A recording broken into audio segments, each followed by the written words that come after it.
Okay, well, welcome everyone, and good morning, at least where it is my time. As Jimmy mentioned, I'm Phil Ross, and it's my pleasure to be here and make this presentation to you about the history of Dukla, which, like yours, is also my family's ancestral hometown. Let me see if I can share my screen here. You'll soon discover that technology is not one of my specialties. Join the group. Hang on here. Whoa. Okay. We can see your screen. Yep. All right. Okay. So hopefully everyone can see that. Yeah. All right. So Dukla was a shtetl, which is the Yiddish word for a small town. And it's now located in southern Poland, about 180 miles or, excuse me, 180 kilometers or 110 miles southeast of Krakow. And you can see sort of Dukla is circled here and Krakow is underscored. Gives you sort of a general approximation of position. The first Slavic settlers appeared in the area of Dukla probably in the 5th or 6th century. And sometime in the 10th century, the Dukla region was annexed by the early Polish state, which was ruled by the Polans. The village of Dukla is first mentioned in documents from 1336. During feudal times, as was true of most Polish towns, Dukla was owned by a series of noble families. And among them was the Jordan family, whose coat of arms, the 3 buglehorn family crest in the 1500s, remains the town's coat of arms today. In the 17th century, the 1600s, Dukla emerged as an important center of commerce located on the trade route joining Poland with Hungary to the south. And particularly important was Dukla's trading in Hungarian wines, which were sought after by the nobility throughout Poland. Several structures still found today in Dukla trace back to those early days. The Rheineck, or Market Square, Renaissance style town hall, which was built in the 17th century, remains Dukla's most recognizable and iconic structure. The manor house, which is called the Dukla Palace, was built by the noble family that owned Dukla in the second half of the 1600s, and it now serves as the history museum for the area. The first recorded presence of a Jewish community in Dukla goes back to the 1600s. In 1674, there were 23 Jews in Dukla, a number which grew to 347 Dukla Jews by 1764. In, May of 1772, after a number of skirmishes, Dukla was captured by Austrian soldiers as part of the first partition of Poland. And during the period of Austrian rule, which lasted until 1919, Dukla was in the western part of Galicia, the northernmost province of the Austrian-Hungarian Empire.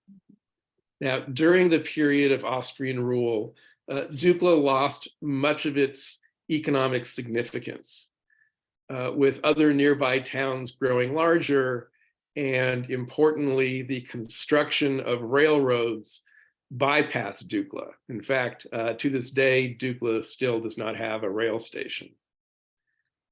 Now, despite that economic stagnation, Dukla's Jewish community experienced significant growth in the 1800s. And by the later 1800s, the Jewish community came to comprise a large majority of Dukla's population.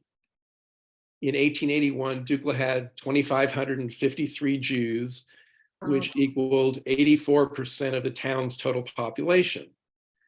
In 1900, it had 2,539 Jews, equaling 79% of the town's population. And here is a picture, a photograph from the early 1900s, showing Dukla Jews on what appears to be a Sabbath morning. And this in turn is a colorized photo showing a market day in 1910 in front of the Dukla town square. Now, during World War I, Dukla was captured in December 1914 and occupied by the Imperial Russian Army. The town was largely destroyed at that time, and the Russians did not retreat until May 1915.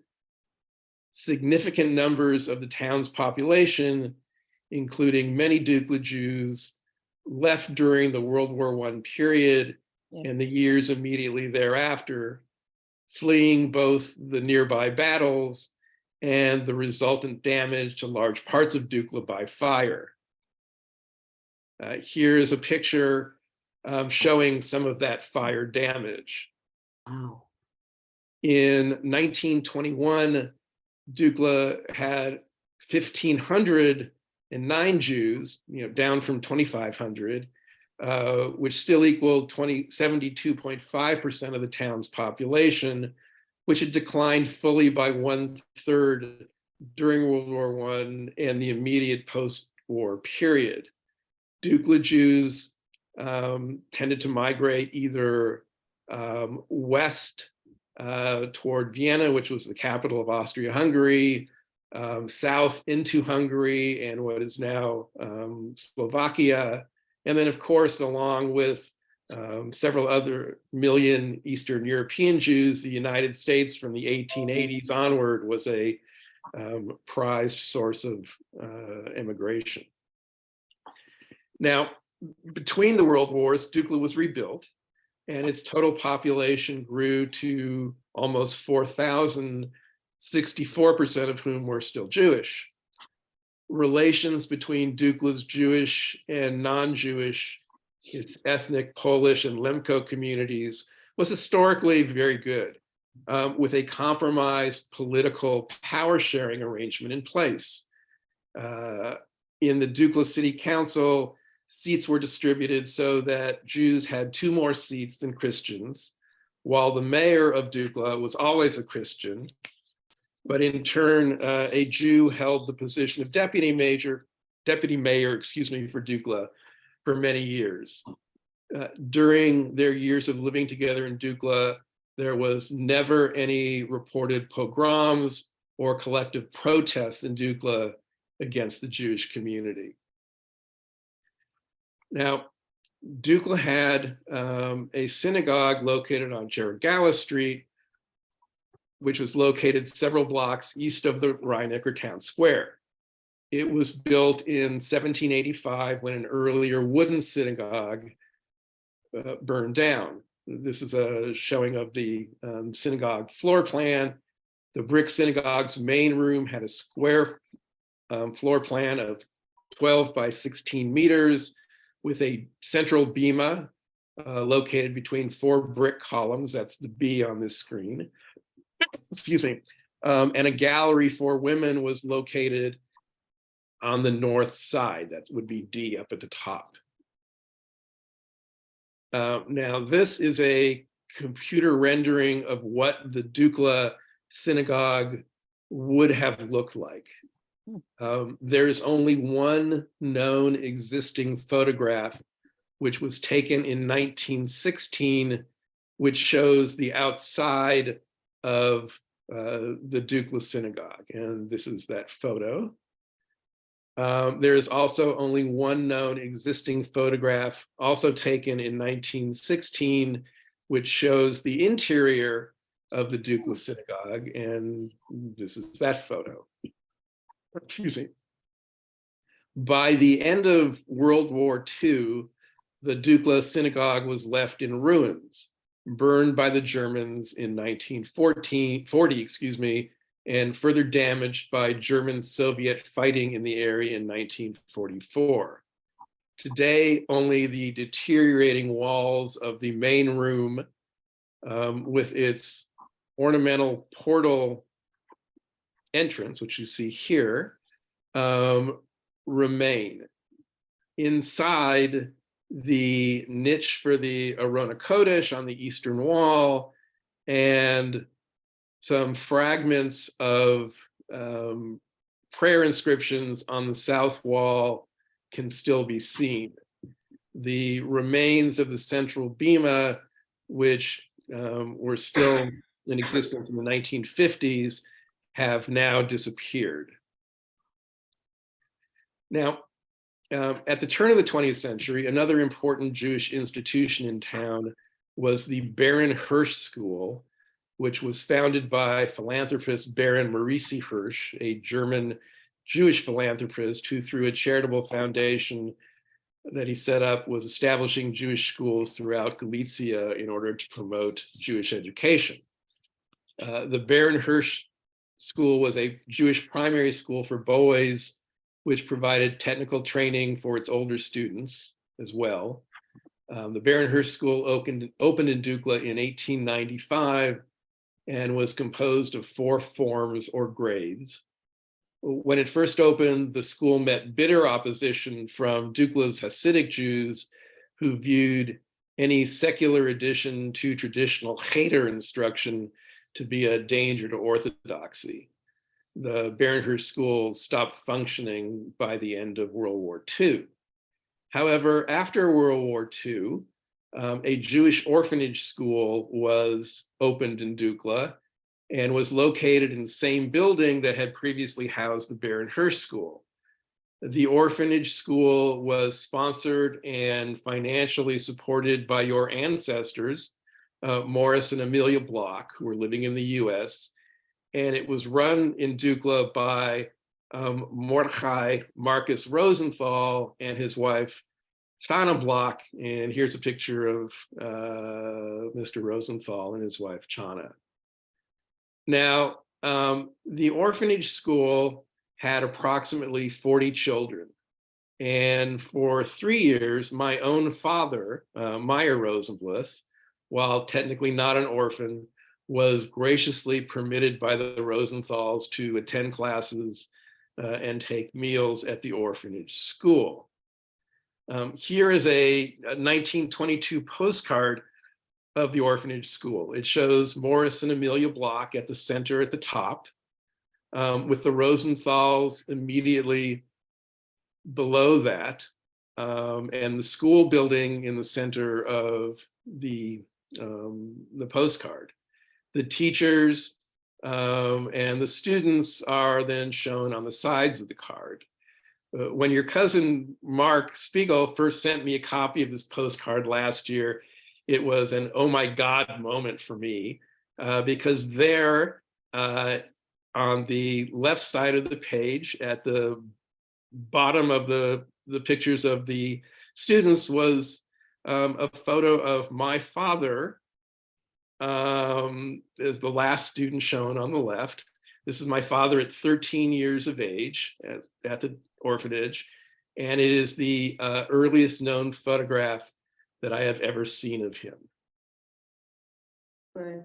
The building that formerly housed both the Baron Hirsch and Jewish orphanage schools is still in use today as a schoolhouse. And it is the present location of the Dukla Municipal Kindergarten. So on your trip to Dukla, for those who are going, you certainly want to at least go visit in front of that. Now, in the southern part of the town, along what's known as the Hungarian route, lies Dukla's 2 Jewish cemeteries. Closest to the roadway in what is now a wooded area is the so-called Old Cemetery, which contains about 100 gravestones, most moss-covered, some being mere fragments. Here's the Old Cemetery and another photo of the Old Cemetery. Behind it is what's called the New Cemetery, which was established in 1870. And while the Old Cemetery is open and unfenced, the New Cemetery is surrounded by a low stone wall with a damaged iron entrance gate. The new cemetery has approximately 200 preserved gravestones situated in several rows, excuse me. The pathway leading up from the road to the new cemetery has been named or Street, Dr. Josefa Samuela Bloch, which you can see here. This is the road leading up to the cemetery in the back.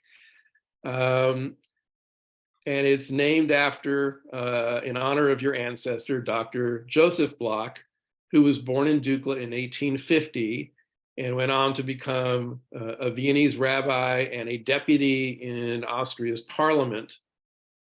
He's probably the most prominent person to come out of the Jewish Dukla community. And here is a picture of the street sign leading up that pathway to the new cemetery. Now, during World War II, the Germans used some of the Dukla cemetery stones to reinforce the embankments of the nearby Schmiersna stream, as well as line a latrine ditch used by a German outpost located at that stream. In August of 2021, 24 gravestones and 3 partial stones, which had previously been taken from the Jewish Dukla cemeteries and used for those building purposes by the Germans, were excavated for return to the Dukla Jewish cemeteries. Now, turning to the Holocaust in Dukla and the end of Dukla's Jewish community, during World War II, German troops occupied Dukla on September 8th, 1939. The Nazis immediately proceeded to impress Dukla Jews into forced labor work details. In October of 1939, Dukla's non-essential Jews, those who were not workers considered vital to the German economy and occupation, were ordered to leave Dukla and travel east across the San River into the Soviet-controlled area of Eastern Galicia. A group of Dukla Jews did leave for exile in the Soviet territory, but most of Dukla's Jews managed to later return to the town. In 1940, the Germans established a Judenrat, or Jewish council, in Dukla that was required to supply daily forced labor quotas, gather money from the Jewish community to pay fines, and supervise the surrender of Jewish valuables. The economic situation in Dukla for Dukla's Jews steadily worsened, and in 1941, a public kitchen was established in Dukla in order to provide meals to the needy. In early 1942, about 600 Jews from other nearby villages whose belongings and property had already been confiscated were forced to relocate to Dukla. This further increased the economic burden imposed on the Dukla Jewish community. And in the spring of 1942, a closed ghetto was established in Dukla. During the summer of 1942, Nazi Germany systematically annihilated the Jewish communities of southern Poland in what was called Aktion Reinhardt. Dukla's Jewish population was destroyed on August 13th, 1942. After being ordered to assemble, Dukla's Jews were divided into 3 groups. First, Dukla's Jewish intelligentsia, along with the town's sick and disabled Jews, about 300 persons in all, were taken about 12 kilometers or 7 miles south to the Barwinek Woods in Twiwala, Poland, where they were shot and thrown into a prepared pit. At that killing site, a memorial to those murdered now stands over their mass grave in the woods. And here's a close-up of that memorial. Next, all the Jewish men over age 35, all Jewish women, and all Jewish children under So do you age. know what the translation is by any chance? I can't translate it entirely, but it basically says it's a memorial to the members of the Jewish community and the Raimana, which is another town nearby, who were also killed at the same site on that same date. So it's a memorial to both the Jews, the Zydyaw, Z-Y-D-O-W, the third line down in Polish, of Dukla and Raimanov, killed by the Germans on the 13th day of August, 1942. And the Hebrew part says over 500 people from the elders of the city of Vikla and Rimenev, Shatzai, they died at a mass grave after they were trying to think, can't get it all. Removing them a grave of brothers after I marveled at the Kaddish, the German runs put me in the day.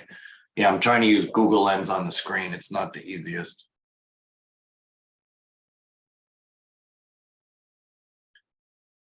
Okay, Phil. All right, no. So as I was mentioning, all the Jewish men over age 35, all Jewish women, and all Jewish children under age 15, about 2,000 souls in all, were then taken to the train station near Iwanitz, Poland, placed in freight train boxcars, and sent to the Belzec death camp, where they were gassed upon arrival.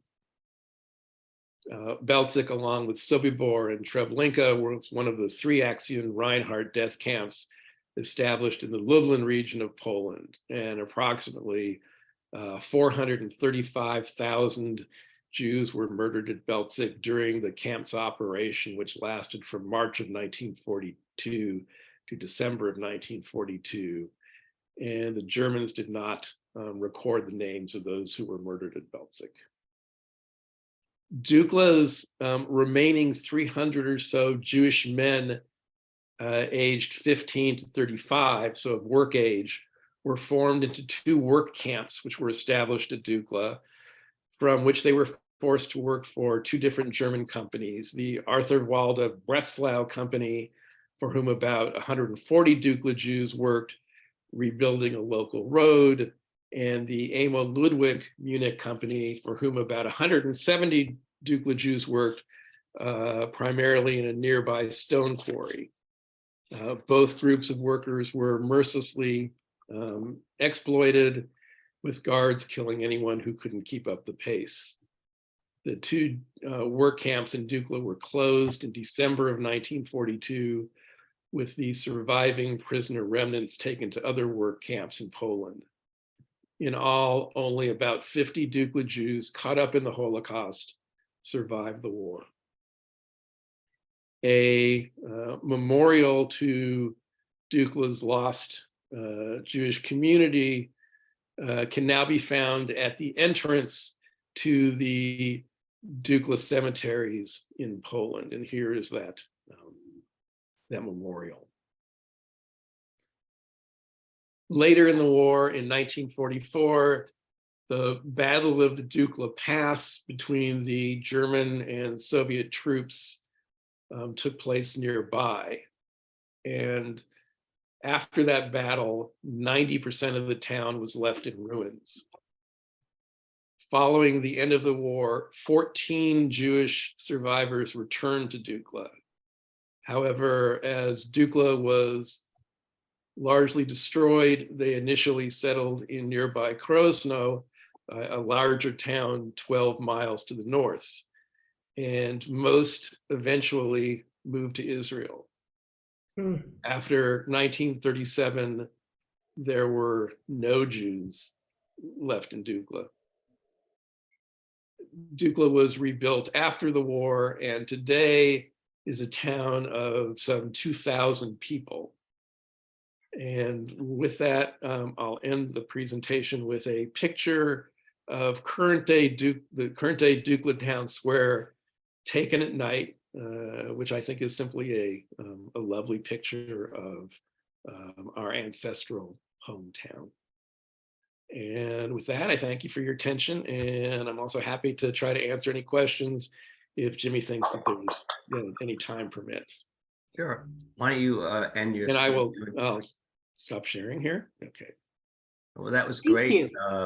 I had a couple questions and maybe some other people can add.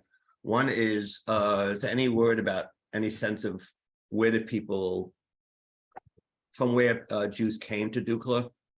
That was the first question. And the second question is, we were told that Dukla was repopulated either by forced, where the Soviet Stalin had people there, or do you know how it was repopulated? Those are the two questions I have. So in short, I don't know the answer to either of those questions. Where did Dukla Jews originally came from?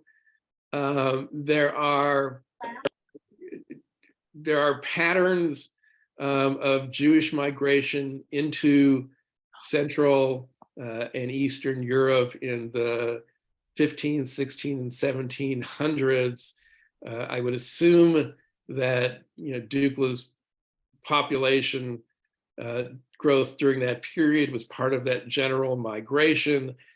During Austrian rule from 1776 to 1919, much of that period was under the rule of Austrian Emperor Joseph, and it was considered a period of enlightenment. And while there were some Jewish prescriptions during that period, generally the Austrian-Hungarian Empire was somewhat more welcoming to Jews than other areas, either southward from the Balkans or eastward from the Russian Empire. And so that accounts for some of the significant growth of Jewish population in what is later became southern Poland. As to the repopulation of Dukla after World War II, I have no idea.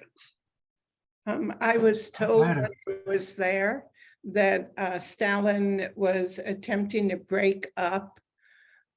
I got the impression it was an ethnic religious group somewhere in the Soviet Union.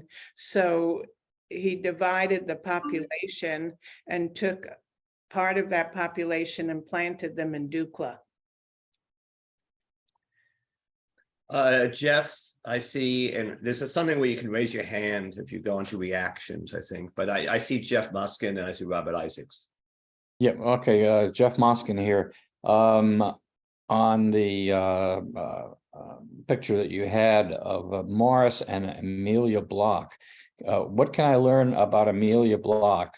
Morris, his wife, died in New York, I think around 1920. Molly Bloch, he eventually emigrated to what was then Palestine and remarried. And we've sort of been trying to locate his new family, and I have no information, so any leads would be helpful.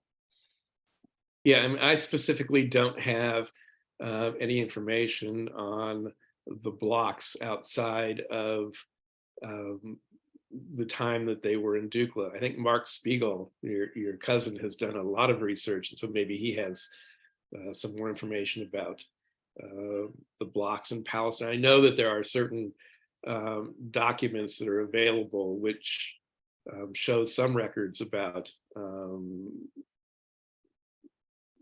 that situation, but I'm not an expert in that. Yeah, I mean, I spoke to our cousins in Israel. They have no knowledge of it. And when I found the death records and the notification of the US Embassy in Israel back to our family members, there is no mention of an extended family at all.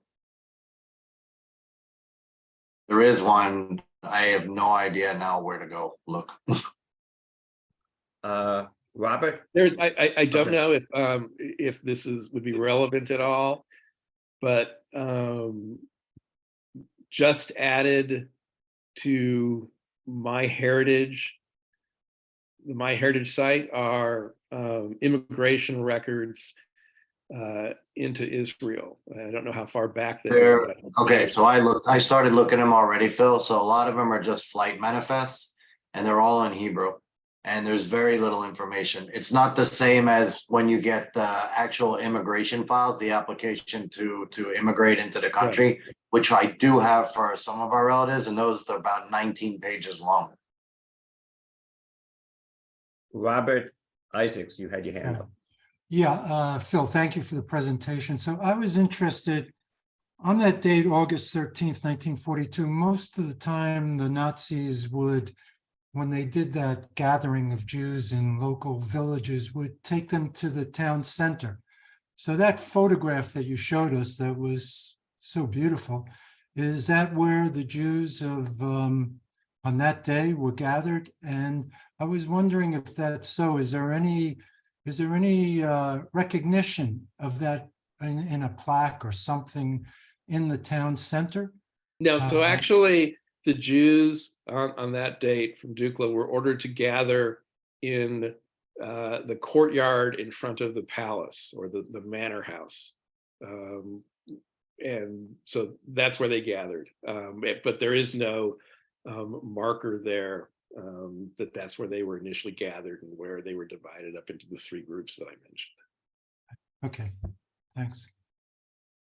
Any other questions or comments? I have one question. that I'm Harvey? concerned with how many Jewish people are left in Dukla now. Zero. Whether or not the funds that we're raising through this charitable foundation are going to be used for the purpose of restoring the cemeteries. Do the people in Dukla want to see the Jewish cemeteries restored, and will they back the use of our funds to restore those cemeteries? Phil, I don't know if you want to answer that. The cemeteries are under the control of a organization that was established actually by, I think it was the World Union for, I don't remember the exact title, but it was established by a worldwide Jewish organization. They're responsible for the cemeteries, and we will ensure that any money that's given is given with proper safeguards, that it's being used for the purposes to which we're intending. So we're not just sending money over there blindly. We haven't sent any yet, but that's our intention. And I've discussed with our legal counsel how we might do that. But while Sorry. Phil, I would add is that I just had a question for Phil. First of all, thank you for that extraordinary and very moving presentation. I think it was totally eye-opening for me. I had no idea what to expect. I just wondered, were the color photos that you took yourself, or where did those come from, the current photos? So the photos of the synagogue, the cemetery photos, the photo of the Jewish school building, yeah, those are all pictures taken by me when I visited Dukla in 2015. Unfortunately, the synagogue ruins have continued to deteriorate, and because the walls are unsteady, the site is now fenced. When it wasn't when I was there, the entrance into the interior through the portal is now blocked off by a wooden barrier, although Jacek, who has the keys to the fence and I think can get into the interior still now as well. But it's less accessible today than it was 8 years ago, just because the walls, which are brick and mortar, continue to deteriorate, unfortunately, and are now hazardous. With respect to the question about interest in preserving the remnants of the Jewish community in Dukla, even though there are no Jews left in Dukla, I can't tell you how widespread it is, but there are certainly members of the existing Dukla community, led by Jacek, but others as well, who do have an interest in preserving the remains of the former Jewish community, because it was a historic and significant part of the Dukla community for 100 years or so. Jews comprised a strong majority of the Dukla community, and those who have an interest in preserving Dukla's historic past necessarily have an interest in Dukla's Jewish past. And as Ed was saying, while the synagogue is under the control of, the cemeteries are under the control of FOTS, which is a Polish-wide organization that controls many different Jewish cemeteries, or owns many different Jewish cemeteries, and seeks to preserve them. The synagogue ruins, until a couple of years ago, were owned by the Polish state. But significantly, about 2 years ago, after a many-year-long period of trying to achieve this, the ruins of the synagogue were transferred from the Polish state to the municipality of Dukla. And with that transfer, it's understood by those in the know that this opens up an opportunity to take more steps to preserve the synagogue ruins. One of the issues, of course, is that Dukla is a small community. It's only got 2,000 people in it.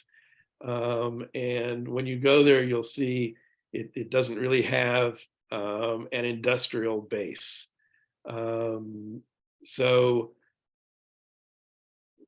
it will be a challenge for the Dukla municipality to come up with additional necessary funds for the preservation of the synagogue ruins. But I've been in contact with the mayor of Dukla, who has indicated that he would be happy, if not anxious, to accept funds from outside charitable organizations that are earmarked for the synagogue ruins and preservation efforts, because otherwise the community is going to have to find sources outside its normal budgetary process.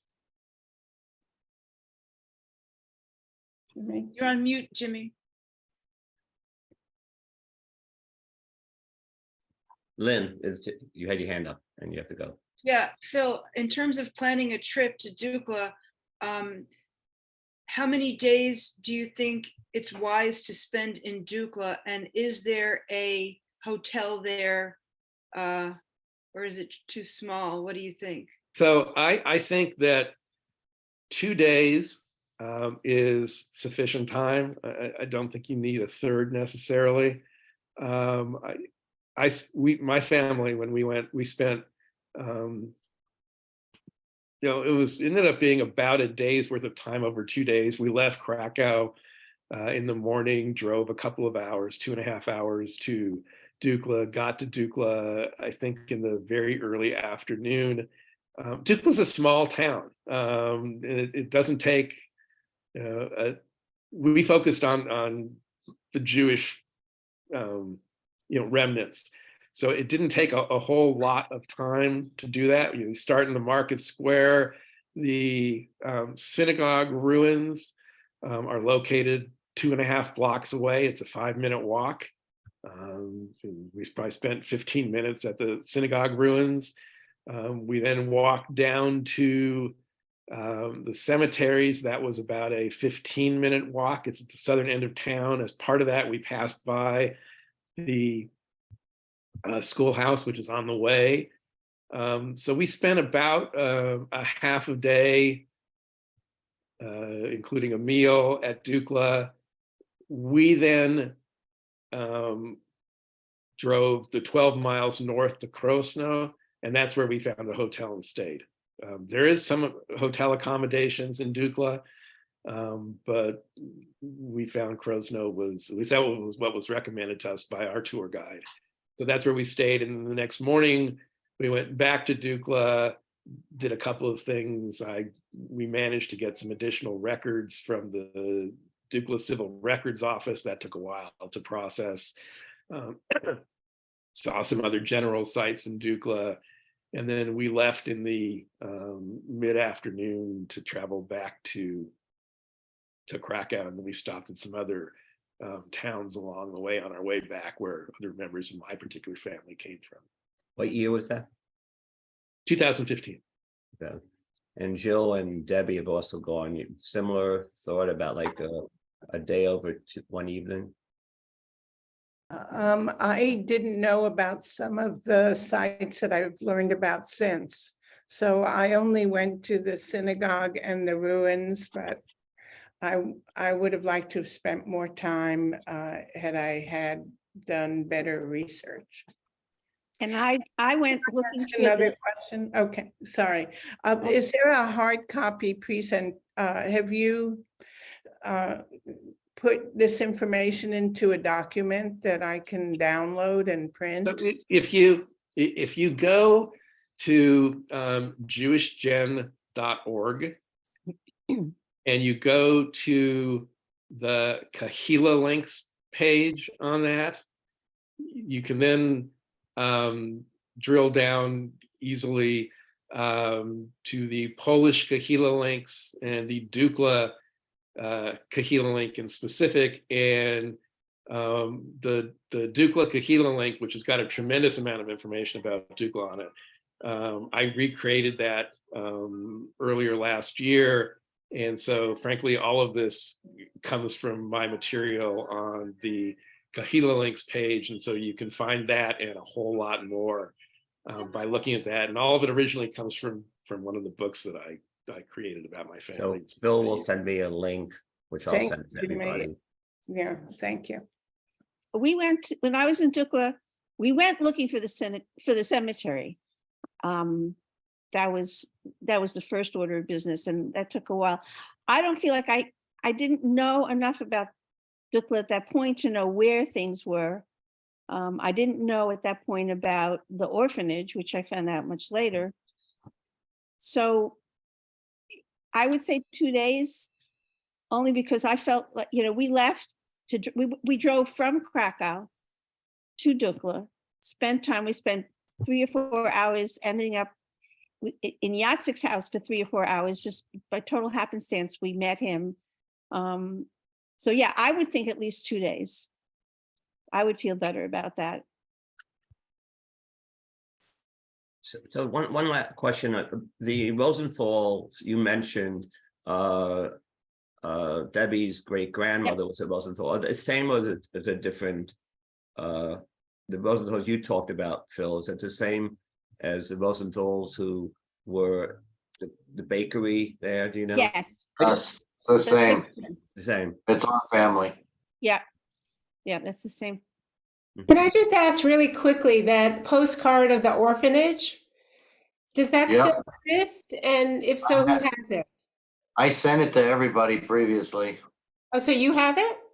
Yes, It's probably in, we can send it out to everybody. send it to you again. Thank you. Thank you. Any other kind of questions or comments? This is a great presentation, and kind of excited myself to go there and try and video it for people who can't make it. I know it's midnight Mark's time.